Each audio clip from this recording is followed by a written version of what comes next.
Hello जोहार के सनम को नेल दाड़ा कन पे सेता सेता रे इन स्टूडियो हेज कना और स्टूडियो रे ताले तेन दो रिकॉर्डिंग को मेना और शूटिंग को ताले मेना और नोते हेज कना हस्बैंड इन नोडे कटी रिहर्सल तइन सेरेन सेरेन मांग ते चेदा सना भीतर बोलो कते सेरेन हुआ ओना देते कटी नोडे सेरेन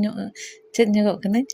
और नोते पालुदा सेटिंग इन कनाय और इन बोलो कते नोडे कटी धरा रिहर्सल रिहर्सल परे कज धरा ओंडे सेरेन को आजम अदिया और सेरेन आजम कते ओके हाथ कुछ कि चलो ठीक गया तो दो चलुन पे सेरेन और सेरेन की और सेरेन पर तो कटी तीन सेरेन गड़बड़ एनखान बी कुछ एनखान मेता को कने कि कटी सेरेन तीन बी कुछ दोहरा ते चलुन पे अद आजम अदिया को दोहरा सेरेन की कटी साहेद को तीन कष्ट सेता रे चलाव दाका को जम बांगा चेद बांगा और ओंडे हरबरो चलाव कते इंगे फर्स्ट ये सेरेन इनखान कटी तीन बैगान ᱧᱟᱢᱚᱜ ना अदो ओनागे ताले बार बार प्रैक्टिस और सेरेन कते बो को पिटाव ᱧᱚᱜᱚᱜ कना कटी चेदा से कटी सेरेन ताले बीच बीच रे गड़बड़ ᱧᱚᱜᱚᱜ कन गया सेरेन सेरेन तेगे अदो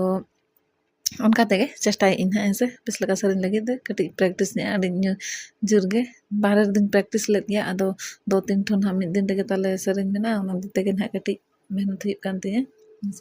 और इन जहाँ लिरिक्स इन ओला का ओना दो कटी तीन हाँ मतलब लंबा लंबा गया ओना देतना और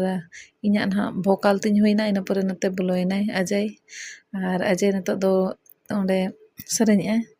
और उनियागे वेट इन तीर ना उडोक सेरेन कते और शूटिंग ताले ओना को चाबा बड़ा कते शूटिंग इन होबेना और नोडे दो कटी अजय मजाक नगे कना ना से अड़ी दिन पर नौका हिजुआय सेरेन चोयालिन एनखान हिजुआय उन समय गेले ᱧᱟᱯᱟᱢᱟ एनखान अड़ी गान कथा को मिद घड़ी करे मेन बड़ाया और उनका मजाक बड़ा कते नितो दो चाबायन तालेया शूटिंग को ठीक गया बाय बाय।